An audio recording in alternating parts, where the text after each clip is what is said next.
शङ्करांश भूम शङ्करार्यपीठसद्गुरून् शुद्धसत्त्वभासुरान् सुवर्त्मनीतभूसुरान् सर्वभूतसौख्यदान् क्षमाकरान् यतीश्वरान्।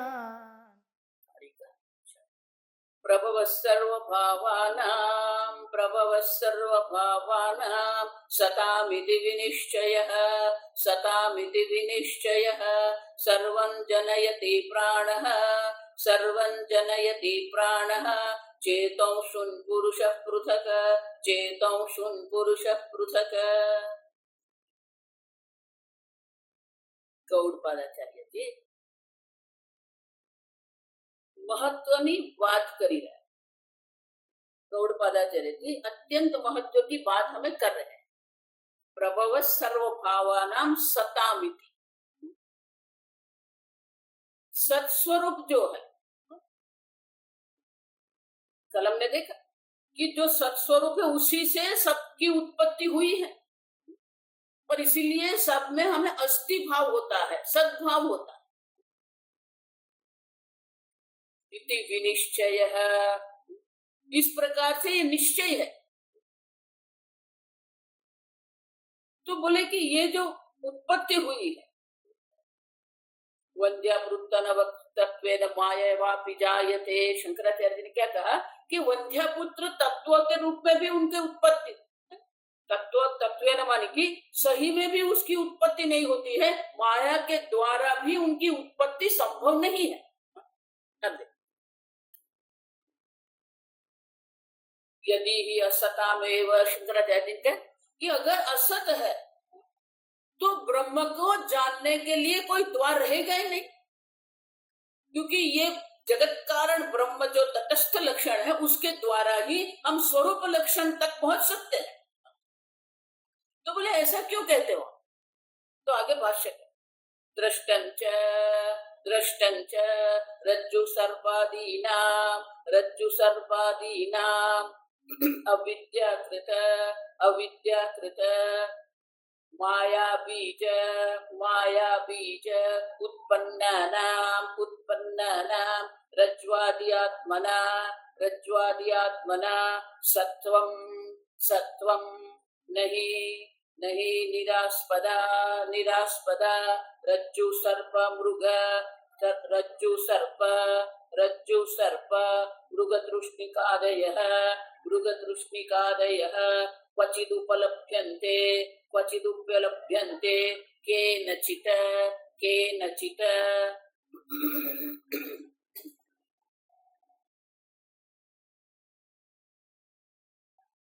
दृष्टम च, शंकराचार्य जी कहते हैं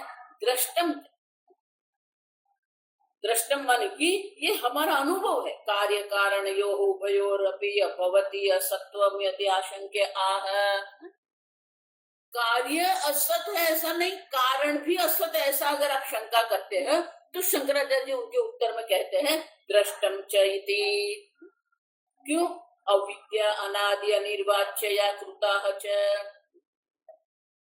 जो भी कुछ उत्पन्न हुआ है आप समझो, प्रभव माने उत्पत्ति, सर्व पदार्थों की जो उत्पत्ति हुई है वो उत्पत्ति के पीछे उनका अधिष्ठान है, उनका कारण है। आप समझो क्यों? अविद्या अनादि अनिर्वाच्य कृता ते, ये जो कुछ भी उत्पन्न हुआ है वो अनादि माया जो है, अनिर्वचनीय माया, हमने देखा माया स्वरूपेण, नाम रूप माया स्वरूपेण, माया के कार्य है। माया बीजात् उत्पन्नः च तेषां, तो माया रूपी बीज से ही ये सब उत्पन्न हुआ है। आप समझो, तो वो है सत्य है, सत्कार्य है। आप समझो अविद्या एव माया इति अंगीकार तेषां रज्ज्वादौ कल्पित सर्पादीनाम अधिष्ठान भूत। जब हमें सर्प है ऐसी प्रतीति होती है तो सर्प की जब प्रतीति होती है वो जो कल्पित सर्प जो है, कोई ऐसे हवा में हमें नहीं दिखेगा, उनका अधिष्ठान रज्जु वहां पर है, आप समझो। कल्पित सर्पादि नाम अपि, जो कल्पित सर्प है, आनंदगिरी महाराज कहते हैं कि कल्पित सर्प जो है, जिसकी हमें प्रतीति हो रही, अनुभव हो रहा है, रज्जु अधिष्ठान भूत रज्जु आदि रूपेण सत्वम दृष्टमिति, उनका भी अस्तित्व है। क्यों है? अधिष्ठान भूत रज्जु आदि, हमें मृग जड़ दिखता है तो मृग जड़ है नहीं, आप समझो, फिर भी वो दिख रहा है, तो उनका भी कोई अधिष्ठान है। वो तप्त रेत जो है वो उनका अधिष्ठान है, आप समझो। तप्त रेत के कारण ही हमें वो मृग जड़ वहां दिख रहा है, तो उनका अधिष्ठान तप्त रेत है, या तो तप्त हमारे जो रोड होते हैं, तो उनके कारण ही हम ये सब देख रहे हैं। और वो तो है ना, अधिष्ठान भूत जो रज्जु है, वो सत्व माने की है, उनका अस्तित्व। दृष्टम शंकराचार्य कहते हैं, इसलिए हम देखते हैं, माने कि ये हमारा अनुभव है कि किसी भी वस्तु का जो हम दर्शन करते हैं, या उनका जो अधिष्ठान हम कहते हैं, रज्जु सर्पादि नाम अविद्याकृत माया बीज उत्पन्ना नाम रज्जुआदि आत्मना सत्वम, रज्जु के रूप में उसका अस्तित्व है, आप समझो। रज्जु आत्मना माने कि रज्जु के रूप में सर्प अस्थि जब हम कहते हैं, आगे कहा ना, दो बुद्धि है, किसी भी ज्ञान में, किसी भी वस्तु के ज्ञान में दो बुद्धि होती है, एक अस्थि बुद्धि होती है और एक नाम रूप की बुद्धि पुष्प वृत्ति। तो पुष्प बुद्धि भी है, सद्बुद्धि भी है। तो रज्जु आदि का जो ज्ञान जब हमें होता है, तो किसी भी वस्तु का आपको अनुभव हो रहा है, तो वहां वो सत्व मानी सद्बुद्धि तो है। अब तो वहां पर भी क्या है, अयम सर्प जब हम कहते हैं, तो सर्प जो है वो प्रतीति है, लेकिन जो अयम कहते हैं वो प्रतीति नहीं है, आप समझो। इदम अंश जिसको हम कहते हैं, वो ज्ञान में भी जो इदम अंश है वो सामान्य है। वो इदम अंश जो है वो किसका है? रज्ज्वादि नाम, आप समझो। जो विशेष अंश है, अयम अस्ति, तो है पन्ना जो है वो तो रज्जु का है कि नहीं? रज्ज्वादि नाम सत्वम, सत्व माने अस्तित्व, भाव। तो जो अस्तित्व का हम अनुभव करते हैं, वो अस्तित्व किसका है? रज्जु का है। इदम अंश जो है वो रज्जु का है, विशेष अंश जो है उसमें हमने गड़बड़ कर दी। इदम अंश तो ठीक है, लेकिन वो इदम जो है उसको हमने, इदम है रज्जु जो है संस्कृत में स्त्रीलिंग है, इयम रज्जु। सर्प जो है वो पुल्लिंग है, अयम सर्प है। जगत क्या है? इदम जगत नपुंसक। तो रज्जु, इयन रज्जु जब हम कहते हैं, अब उनके स्थान पर क्या हो गया? अयम सर्प है। तो जो अयम या इयम सर्प जो अस्थि जो है इदम, सामान्य अंश तो वही है, आप समझो। जो बदल गया वो विशेष अंश बदल गया। क्यों? क्योंकि उसको कहते हैं आकृति। सामान्य अंश जो है कुछ वक्राकार पड़ा हुआ है। अब उनमें सामान्य क्या है? आकार का सामान्य है। रज्जु भी, जब हम बड़े बड़े रज्जु होते हैं, मोटे रज्जु, वो जब हम रखते हैं तो उसको ऐसे वक्राकार करके रखते हैं, वर्तुलाकार करके रखते हैं। और उसके जो तंतु होते हैं वो कड़क होते हैं। ये जो नारियल होते हैं, नारियल के जो तंतु उसी से बनाते हैं रज्जु। तो वहां पर भी वो वक्राकार वर्तुल में पड़ा हुआ रज्जु है। सर्प भी उसी प्रकार से बैठता है। तो वहां जो आकृति सामान्य जो है ना, वहां जो इदम सामान्य उस तो है। आप समझो क्यों? क्योंकि अधिष्ठान है। इदम अंश जो है वो अधिष्ठान का अंश है, लेकिन जो विशेष अंश है उसमें हमने गड़बड़ कर दी। यम रज्जु कहने की जगह पर हमने सर्प देख लिया, लेकिन वो यम अंश जो वो रज्जु का है। अब जगत में भी वही है। इदम अंश तो जो है सद्बुद्धि जो है वो तो सत्स्वरूप ब्रह्म है, लेकिन उनमें जो विशेषता जो हमने देखी है वो विशेषता हमने क्या कर दिया? ये जगत नाम रूप जो है, माया से उत्पन्न हुए नाम रूप जगत को हमने इदम कह दिया। अब उनका अर्थ क्या हुआ? कुछ है। अब देखो सत्व माने क्या है? कुछ वहां है, उसको हमने रज्जु नहीं जान लिया, लेकिन रज्जु के स्थान पर हमने उसको सर्प कह दिया। माने सर्प की जो प्रतीति हो रही है, कल्पित सर्प का जो ज्ञान हमें हुआ है वो ज्ञान ऐसे ही नहीं हुआ है, वहां कुछ है। उसी प्रकार ये जगत का जो हमें अनुभव हो रहा है, तो जगत के अनुभव में जो इदम अंश है वो तो सत्व है कि नहीं? इसलिए सताम इति कहते हैं, प्रभव सर्वभावानां सतामिति विनिश्चय है। अब निरधिष्ठान नहीं है, वहां कुछ है। जहां पर हमने ये कल्पना करके रखी है, जहां हमने अध्यारोप करके रखा। देखो इसीलिए जो शून्यवादी या क्षणिकवादी है ना, वहां अध्यारोप संभव ही नहीं है। शून्यवादी कहते हैं कि सर्वम शून्यम शून्य, तो शून्य है, आगे आएगा, ये सब आएगा। अब जब शून्य कहते हो तो कुछ अधिष्ठान ही नहीं है, तो कल्पना कैसे करेंगे? निरधिष्ठान तो आरोप या निरधिष्ठान कल्पना होती ही नहीं है। कुछ ना कुछ तो होना ही चाहिए। और इसलिए शंकराचार्य आगे कहते हैं, नहीं निरास्पदा रज्जु सर्प मृग तृष्णिकाद क्वचित उपलभ्य देखे नचित निरास्पद निरधिष्ठान। अगर कुछ भी नहीं है तो वहां सर्प की प्रतीति कोई संभावना ही नहीं है। अब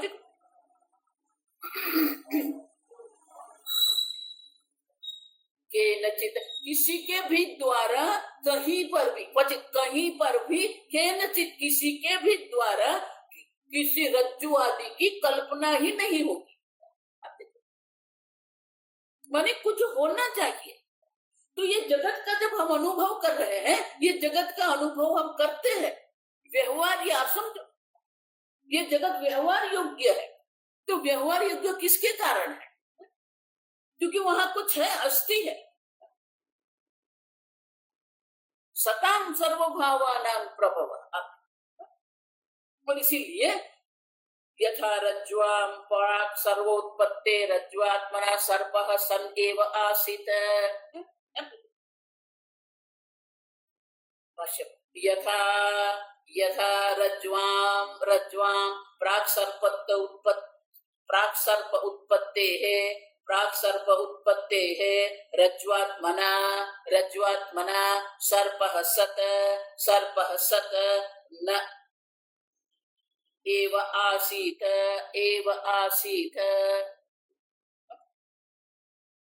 प्राक् सर्प उत्पत्तेः, सर्प की उत्पत्ति के पहले रज्जु में सर्प की उत्पत्ति के पहले, माने कि सर्प की प्रतीति की पहले रज्ज्वात्मना रज्जु के रूप में सर्प एव आसीत्।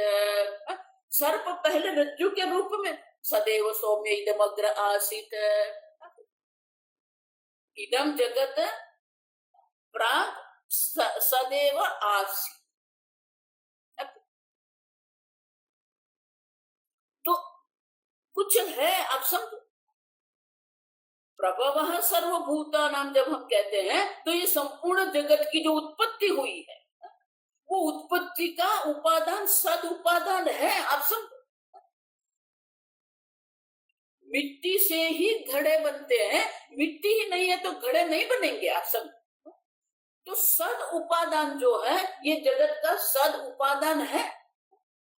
देखो इसलिए इदम अंश जो है वो तो ठीक है, सद अंश है।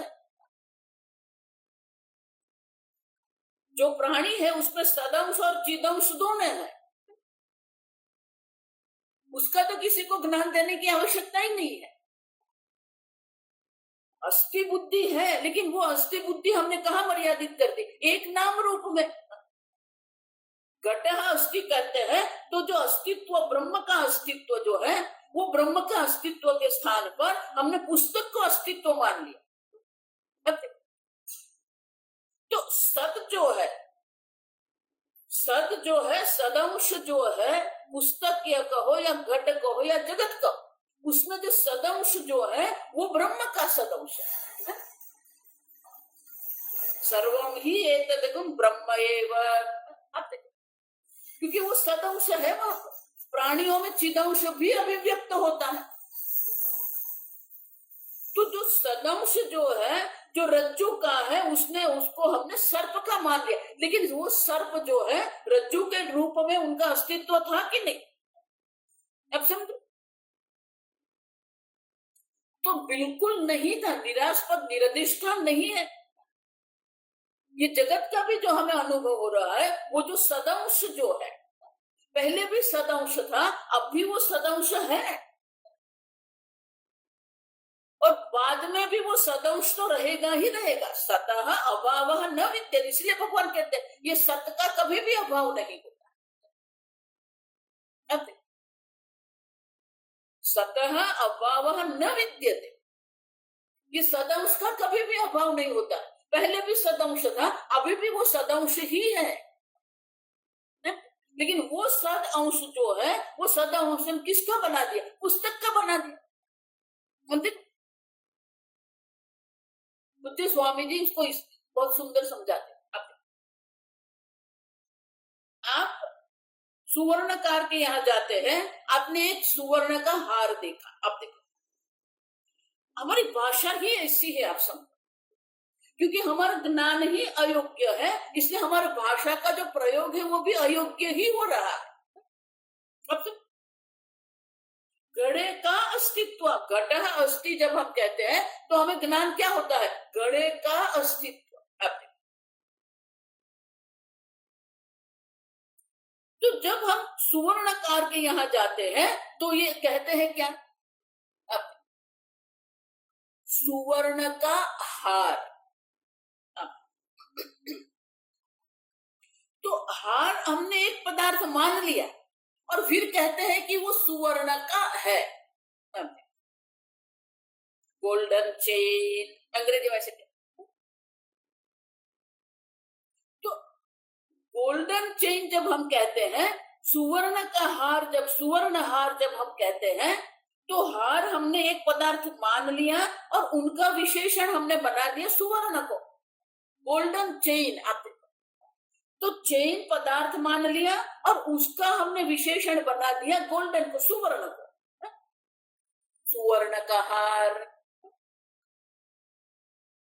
अब देखो ये समझ में आएगा ना, कहीं अन्य बाद में ही अन्य सब जो दर्शन है वो आपके समझ में आएगा। तो जब हम कहते हैं हार सुवर्ण का है तो सुवर्ण को विशेषण बना दिया और हार को विशेष्य बना दिया। लेकिन सही में क्या है?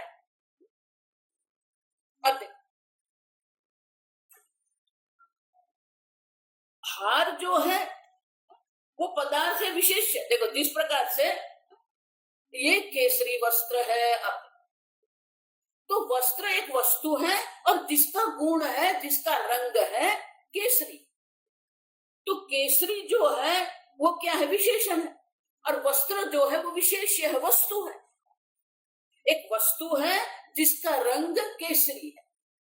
उसी प्रकार से सुवर्ण का हार जब हम कहते हैं या गोल्डन चेन जब हम कहते हैं तो हार को एक वस्तु बना दिया और उसका विशेषण हमने बना दिया सुवर्ण को।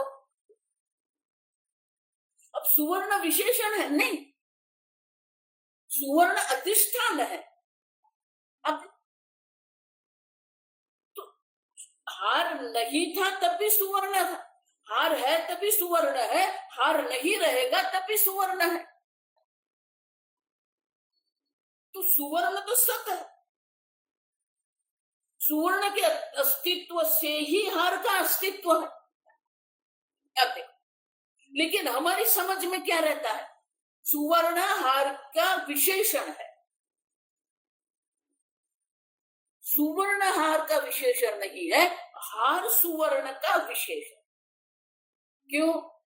ये सुवर्ण का हार नहीं है, ये हार के आकार में सुवर्ण है। समझ में आता है? कुछ उल्टा है समझ। मेरा एक ही दृष्टांत, ये उल्टे समझने में एक ही दृष्टांत हमें काम लगता है।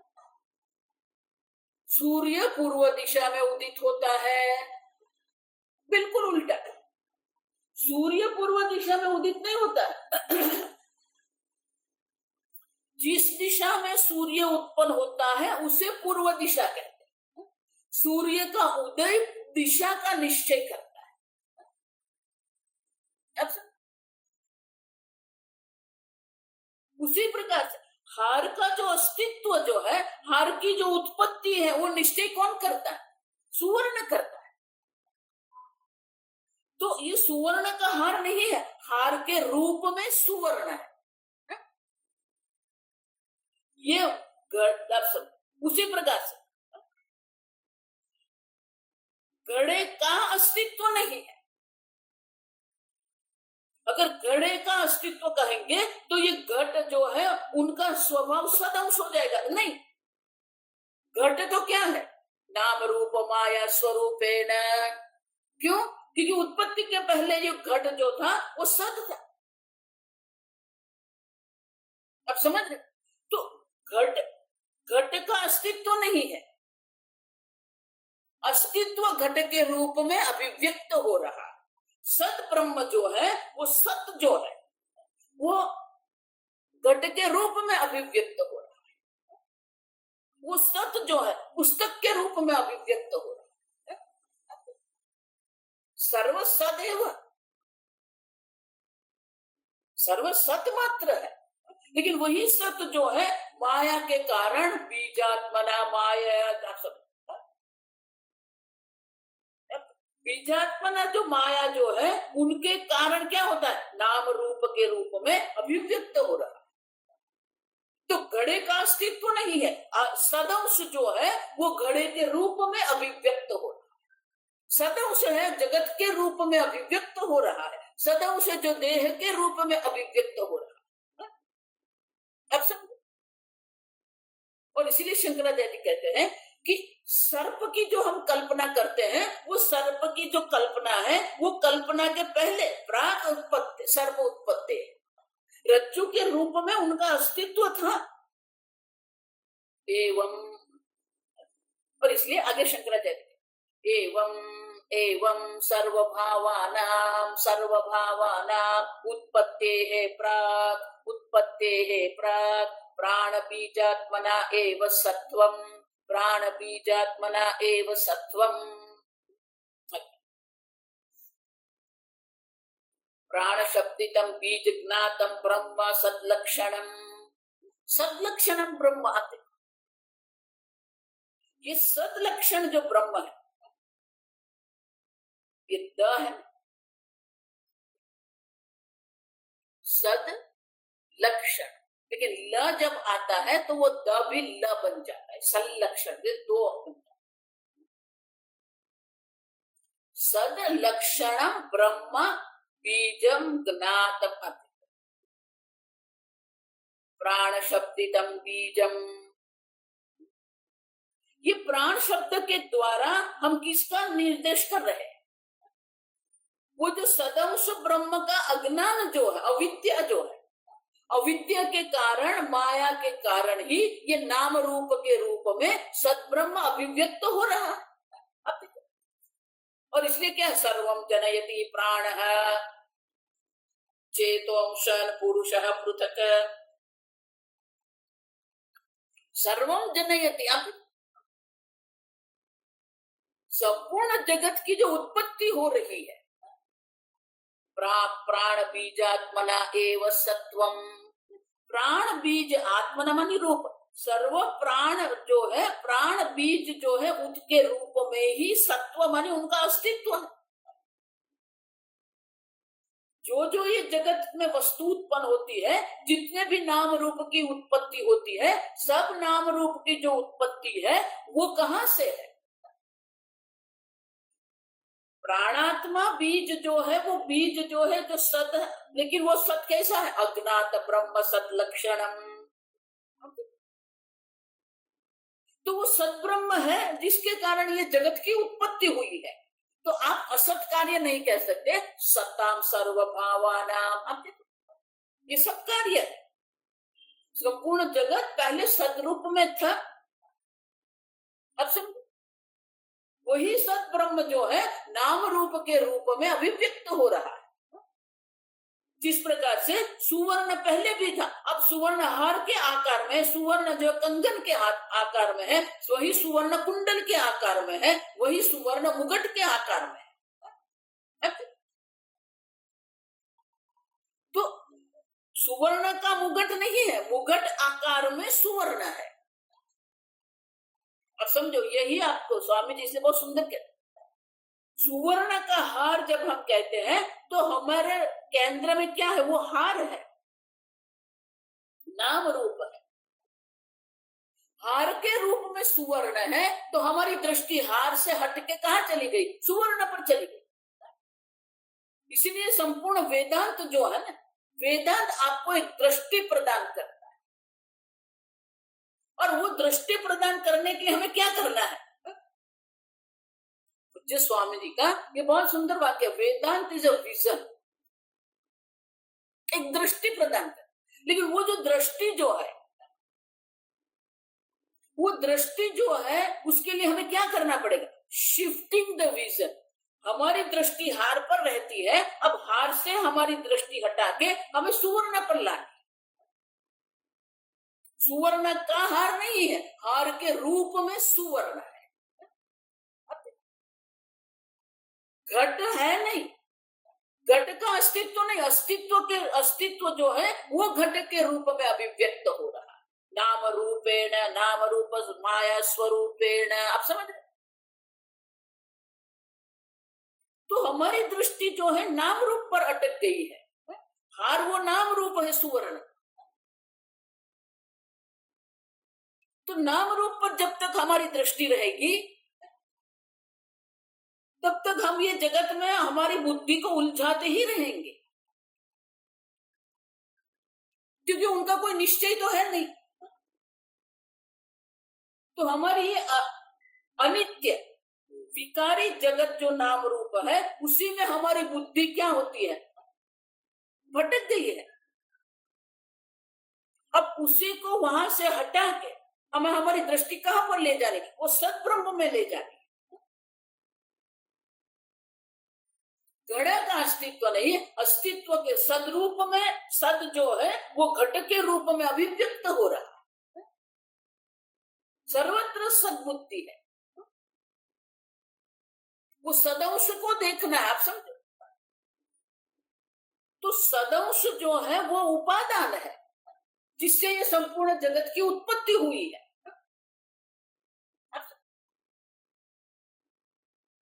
शून्य नहीं है, असत नहीं है, सद उपादान है जिससे ये संपूर्ण नाम रूप की उत्पत्ति होती है। अब समझो, तो बोले वो तो ठीक है, चलो मान लिया सद ब्रह्म है, वो सद ब्रह्म से जगत की उत्पत्ति हुई। लेकिन आपका जो सत ब्रह्म है, अब आनंदगिरी महाराज कहते हैं, तदेवं अचेतनम सर्व जगत प्रागुत्पत्तेर बीजात्मना स्थितम प्राणः बीजात्मा व्यवहार योग्यतया जनयति।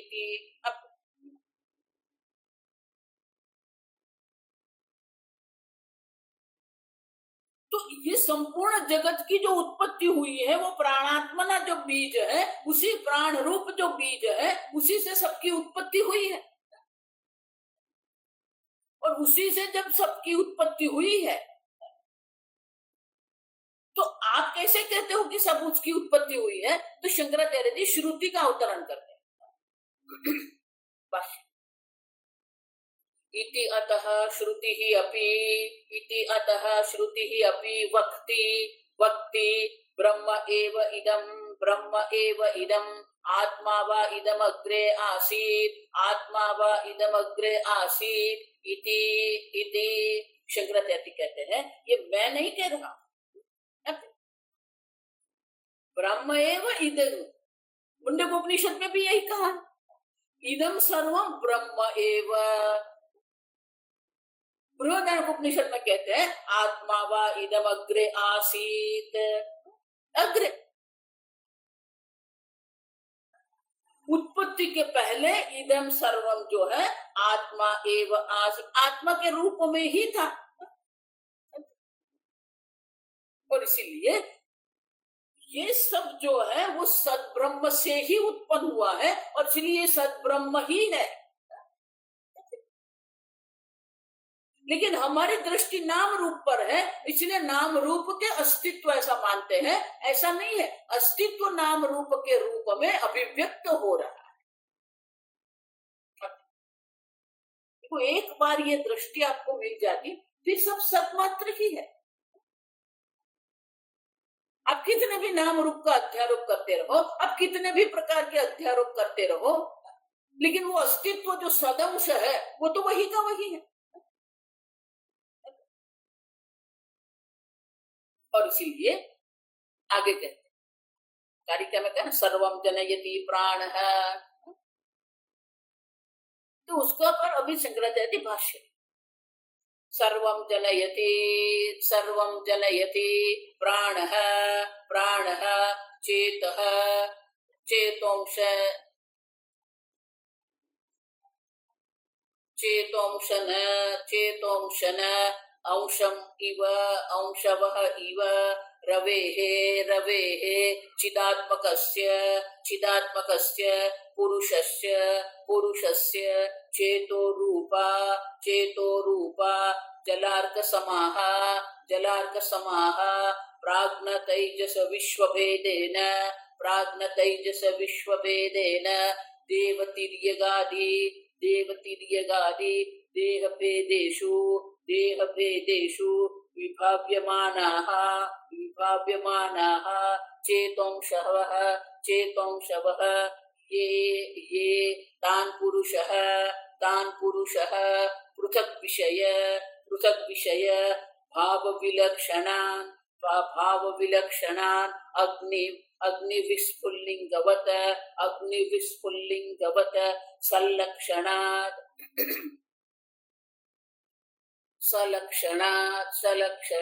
जलार्कवच्च जीवलक्षणान् तु इतरान् सर्वभावान् प्राणः बीजात्मा जनयति यतो ऊर्णनाभिः।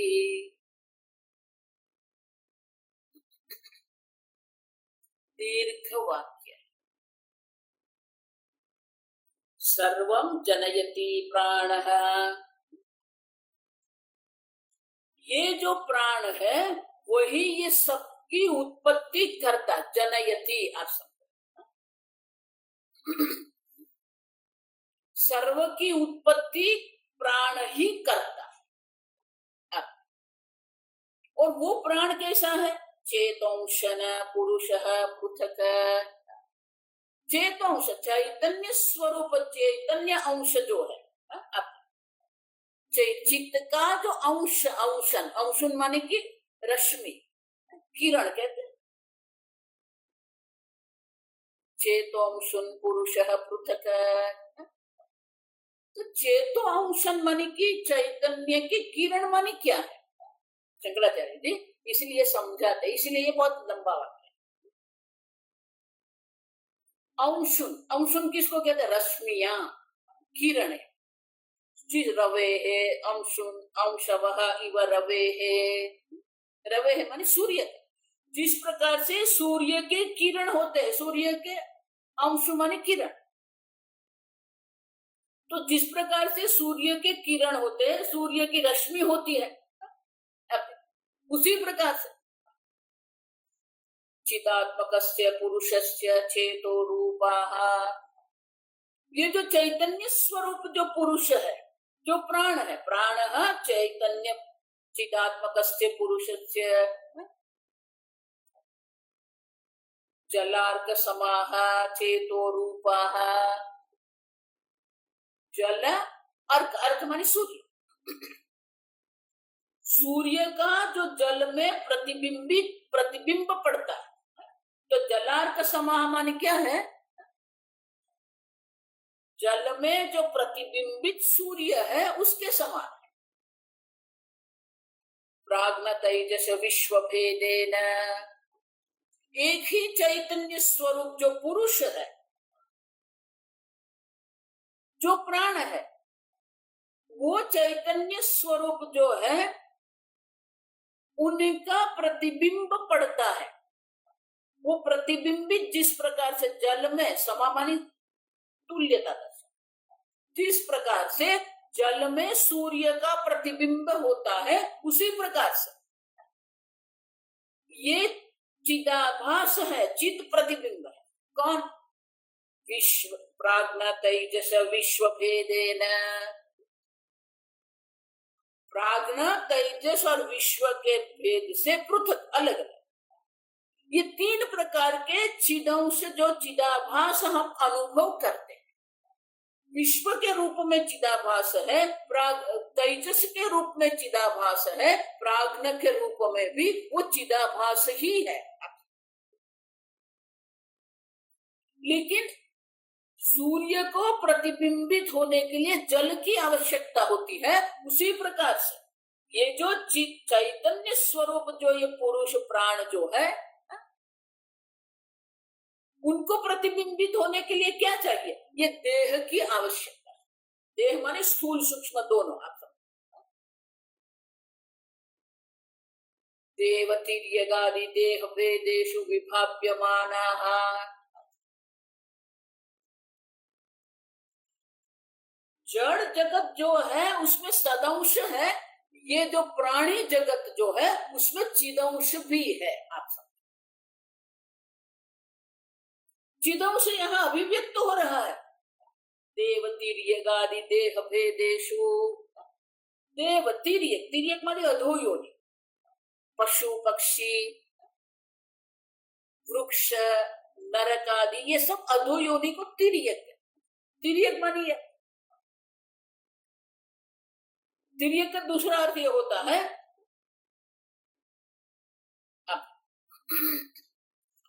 मनुष्य जो है वर्टिकल है, सीधा खड़ा है।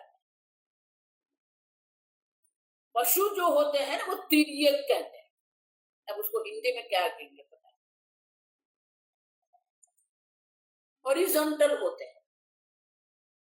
मनुष्य ही है वो वर्टिकल होते हैं। लेकिन ये प्राणियां जो है ना, सब प्राणियों, ये इसका जो देखते हैं वो तिर्यक होते हैं, हॉरिजॉन्टल। माने कि उनका मस्तिष्क, उदर और प्रजनन तीनों एक ही रेखा में है। मनुष्य का मस्तक ऊपर है, उदर मध्य में है, प्रजोत्पत्ति नीचे है। बुद्धि की प्रधानता, विचार की प्रधानता, वो मनुष्य। प्राणी जगत जो है उनके दो ही काम है, भोग करो और प्रजोत्पत्ति करो। तिर्यक योनि कहते हैं, माने कि अधो योनि है जिसमें बस आप भोग करो और प्रजोत्पत्ति करो, उससे और कुछ नहीं है। कोई विचार, कोई विशेषता, कोई विवेक, कुछ भी नहीं। विवेकहीन होते हैं। देव, तिर्यक, आदि। आदि माने बाकी सब 84 लाख योनि कहते हैं। परमात्मा ने अनेक प्रकार के देह बनाए, और वो भी भगवान ने क्यों बनाए? हमारे कर्म ऐसे होते हैं, हमारे ऐसे ऐसे कर्म है जिस कर्म को भोग उपभोग के लिए विशेष प्रकार की योनि भगवान बना के रखे। तो विशेष प्रकार की योनियां है, वो देह भेद, देह की भिन्नता है, आप समझो। तो विशेष प्रकार के जो देव मानी ऊर्ध्व योनि है, मनुष्य मानी मध्य योनि है, तिर्यक है, अधो योनि है। तो विशेष प्रकार के भिन्न भिन्न प्रकार के विभिन्न प्रकार के देह की उत्पत्ति हुई है, और वही देह में क्या होता है? प्राज्ञः तेजस विश्व भेदेन चेतो रूपा चिदाभासते। जिस प्रकार से जल में अर्क माने सूर्य का प्रतिबिंब होता है, उसी प्रकार से ये जो विविध प्रकार के विभिन्न प्रकार के जो देह है, वो विभिन्न प्रकार के देह में ये विश्व तेजस और प्राज्ञ के रूप में वो अभिव्यक्त होता है। विभाव्य माना मानी अभिव्यक्त होता है, आप समझो। चेतोंशवः, चैतन्य के ही अंश, अंशवः माने कि किरण, अंशु कहते हैं। इसलिए सूर्य का एक नाम है अंशुमान। अंशुमान माने जिसके अनेक प्रकार के किरण है। तो ये चैतन्य का जो अंश माने कि किरण जो है, या अंश नहीं है, आप समझते,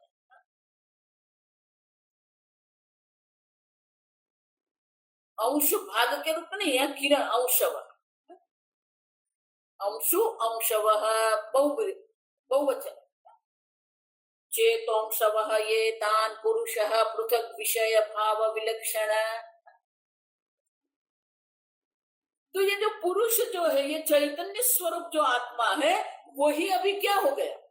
संपूर्ण ये देह में, देहादि भेद विभिन्न प्रकार के देहों में चैतन्य के किरण के रूप में मानी चिदाभास के रूप में अभिव्यक्त हो रहा है। पृथक मानी अनेकता। देवता के योनि में वो देव के रूप में अभिव्यक्त हो रहा है, पशु के योनियों में पशु के रूप में अभिव्यक्त हो रहा है, मनुष्य के देह में मनुष्य के रूप में वो चिदाभास अभिव्यक्त हो रहा है। विषय पृथक विषय भाव विलक्षणान अग्नि विस्फुल्लिंगवत सलक्षणान। शंकराचार्य जी कारिका में तो चेतोंशु न लिखा है, लेकिन यहाँ शंकराचार्य जी ये अग्नि का दृष्टांत। तो अग्नि जो है जब प्रज्वलित होता है तो उसमें से विस्फुल्लिंग निकलते हैं। गुजराती में तणखा कहिए, अग्नि ना तण, छोटे छोटे एक अंश निकलते हैं, वो अग्नि के जब निकलते विस्फुल्लिंग कहते हैं। तो जिस प्रकार से अग्नि के चिंगारी, तो अग्नि की जो चिंगारियां होती है ना, तो वो चिंगारियां जो है, देखो ये दृष्टांत अत्यंत आवश्यक है, आप समझ। इसलिए शंकराचार्य कहते हैं अग्नि विस्फुल्लिंगवत सलक्षणान। अग्नि की जो चिंगारियां होती है ना, वो सलक्षण है, वहां अग्नि है, आप समझो। उपाधि में भेद है। बड़े बड़े लकड़े जो होते हैं, वो लकड़ी से जो अग्नि है वो प्रज्वलित तो ज्वाला होती है। तो यहाँ अग्नि हमें क्या दिखता है? विशाल रूप में, ज्वाला के रूप में दिख रहा। उपाधि विशाल है। चिंगारिया में क्या होता है? वो छोटे सा एक कोयले का अंश होता है, टुकड़ा होता है, जिसके कारण वो चिंगारी वहां रहती है। लेकिन सलक्षण माने वो भी अग्नि है। अग्नि का लक्षण क्या है? अग्नि का लक्षण है दहन क्रिया। जो बड़े बड़े लकड़े जो होते हैं, वो जो बड़े बड़े लकड़े में जो अग्नि होता है उसी में भी दहन क्रिया होती है। वो चिंगारी भी अगर आपके त्वचा पर पड़ेगी तो दहन क्रिया यहाँ होगी। तो सलक्षण माने कि वहां पर भी अग्नि ही है, लेकिन उपाधि का भेद है। आप सब सलक्षण माने कि वहां पर भी अग्नि वही अग्नि है जो दहन क्रिया कर सकता है, और वही जो चिंगारी है, आप समझो ठीक से, सलक्षण अग्नि माने अग्नि वहां पर है, और वही चिंगारी जो है अगर कोई रुई के ऊपर पड़ते हैं तो क्या हो जाएगा, उपाधि बड़ी मिल गई तो अग्नि प्रकट हो जाएगा। समझ रहे? तो अग्नि एक ही है, उपाधि से उनको हम अलग अलग कहते हैं। ये ज्वाला है, ये आग है, ये चिंगारी है। तो जो अग्नि के अलग अलग नाम जो पृथक, आप समझो यहाँ पर भी क्या है, प्राज्ञतई जैसे विश्व भेदेन, आप सब उसी प्रकार से अग्नि की उपाधि के कारण अलग अलग नाम पड़ते हैं। चिदाभास का भी क्या होता है, ये देव है, ये तिर्यक है, और 2 योनि है, ये मनुष्य योनि है, ये यक्ष योनि है, ये गंधर्व योनि है। पृथक विभिन्न। अग्नि तो वही का सलक्षण, आप समझो जो चिंगारियां है उसका भी लक्षण तो अग्नि ही है। आप सब दहन क्रिया वहां पर भी है। वही चिंगारी को अगर बड़ी कोई उपाधि मिल जाती है तो वहां वो अग्नि के रूप में प्रकट होता है। और इसलिए कहते हैं कि जिस प्रकार से अग्नि के चिंगारियां होती है, वो जो सलक्षण होती है माने कि वहां अग्नि है, आप समझो उसी प्रकार से जलार्कवच्च, जिस प्रकार से जल में सूर्य का प्रतिबिंब पड़ता है उसी प्रकार से जीव लक्षणा चेतोंशन, चेतोंशुन माने कि ये चेतोंश माने कि चैतन्य के जो अंश है, चिदाभास जो है, वही कौन है, जीव लक्षणा चिदाभास। तो इतरान सर्वभावान, ये सर्व भाव जो है, सर्व पदार्थ जो है वो भी क्या है जीव का भी वही अंश है। आप समझ, जीव जो है वो भी चैतन्य ही है। जिस प्रकार से चिंगारियां में भी अग्नि होता है उसी प्रकार से जीव लक्षणान जो है, जीव के रूप में जो चिदाभास जो है, सर्वान भावान प्राण बीजात्मा जनयति, वो प्राण जो है, जो प्राणात्मा जो है, वो प्राणात्मा से ही ये संपूर्ण जगत की उत्पत्ति वो प्राणात्मा करता है। जल में जिस प्रकार से सूर्य के प्रतिबिंब होते हैं उसी प्रकार से विविध प्रकार के विभिन्न देहों में विश्व तेजस प्राज्ञ के रूप में यही चिदाभास अभिव्यक्त होता है। एक ही चैतन्य स्वरूप आत्मा है, लेकिन देह के भेद से उनकी अनेकता, चिदाभास अनेक है, लेकिन वो जो चिदाभास जो है सलक्षणान, वही लक्षण वहां पर भी है, सदंश भी है, चिदंश भी है वहां पर। तो सदुपादान है मानी उपादान कारण है, वही जो सदुपादान है वो ही निमित्त कारण है। वो प्राण जो है वो निमित्त कारण है, जनयति सर्वान। तो सदुपादान कारण है, वही सदचित के रूप में निमित्त कारण भी है, माने अभिन्न निमित्त उपादान, सर्वभावन, सर्व पदार्थ, संपूर्ण जगत का अभिन्न निमित्त उपादान कारण वही सद ब्रह्म है। और इसलिए कहते हैं बीजात्मा जनयति प्राण, बीज के रूप में जो प्राण है वही ये संपूर्ण जगत की उत्पत्ति करता है। तो बोले ये कैसे हो गया, क्यों, यथा ऊर्णनाभिः।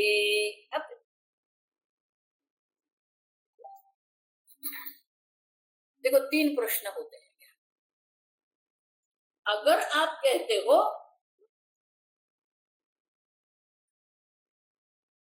कि ये जगत सच्चिदानंद ब्रह्म से उत्पन्न हुआ। सच्चिदानंद ब्रह्म उनका उपादान कारण है, सच्चिदानंद ब्रह्म उनका निमित्त कारण है।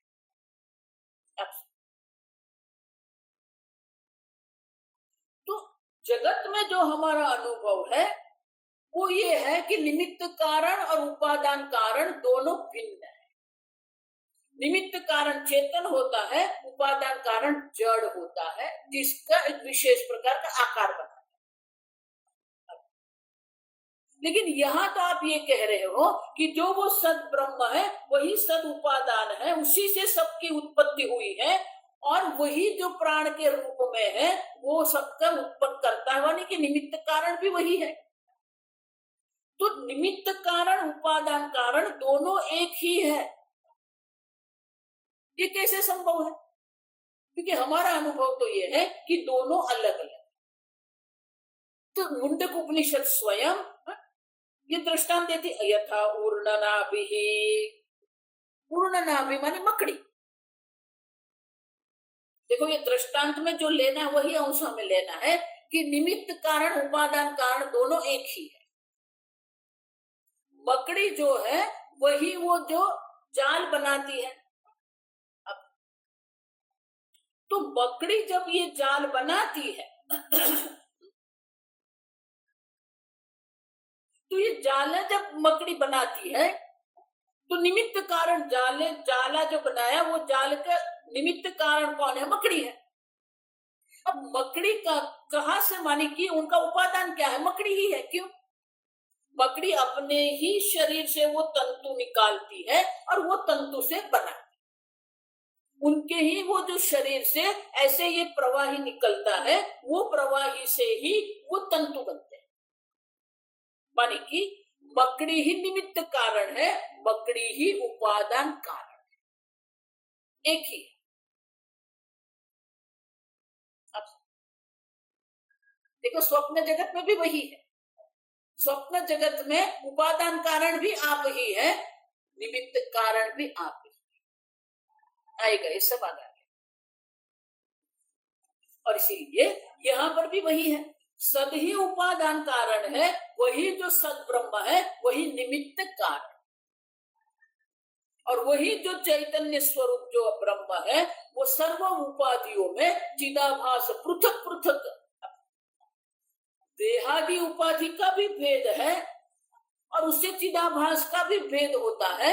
और वो जो चिदाभास जो है वो चिदाभास एक उपाधि में जब अभिव्यक्त होता है तो वही चिदाभास भी पृथक होता है। क्यों? मनुष्य शरीर में जो चिदाभास है वो चिदाभास जो है वो तीन प्रकार से अभिव्यक्त होता है। विश्व के रूप में भी वो चिदाभास अभिव्यक्त होता है, तेजस के रूप में भी वो चिदाभास अभिव्यक्त होता है, प्राज्ञ के रूप में भी वो चिदाभास अभिव्यक्त होता है। और इसलिए कहा पृथक, पुरुषः पृथक, वही चैतन्य स्वरूप जो आत्मा है वो पृथक भेद से, प्रत्येक देह में भी वो पृथक पृथक है, और एक देह में भी वही चिदाभास ये तीन प्रकार से प्राज्ञ तेजस विश्व भेदेन। तो सदंश भी है, चिदंश भी है। सदंश से सबका अस्तित्व है, चिदंश से ही ये सब प्राणी जगत में चेतनता है।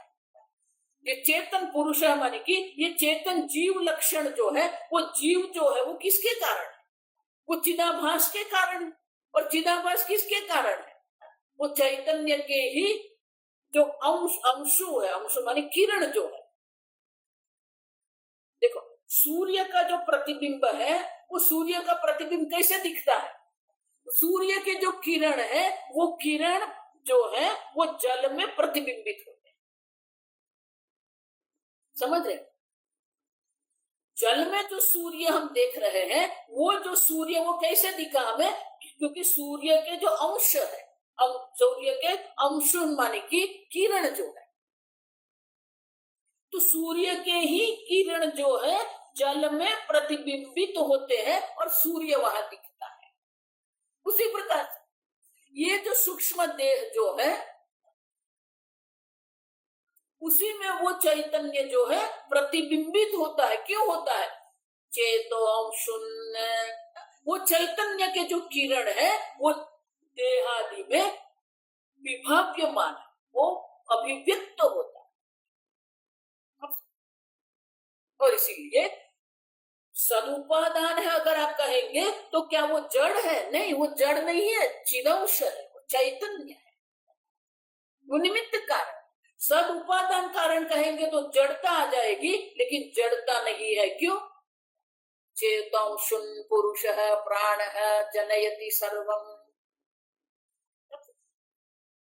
वो चैतन्य के ही अंशु है, किरण है, जो चिदाभास के रूप में अभिव्यक्त होता है।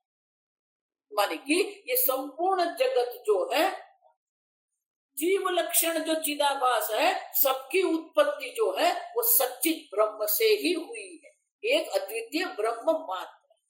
तो बोले आप क्यों कह रहे हैं? तो शंकराचार्य जी मुंडक उपनिषद का वही मंत्र जो है वो मंत्र का अवतरण यथा अग्ने है क्षुद्र विस्फुल्लिंगा, अग्नि है, वही अग्नि के क्षुद्र माने बहुत सूक्ष्म बारीक, विस्फुल्लिंगा चिंगारियां, लेकिन वो संलक्षण है, वो अग्नि है। वहां अग्नि नहीं है, अग्नि का प्रतिबिंब, अग्नि स्वयं है। आप सब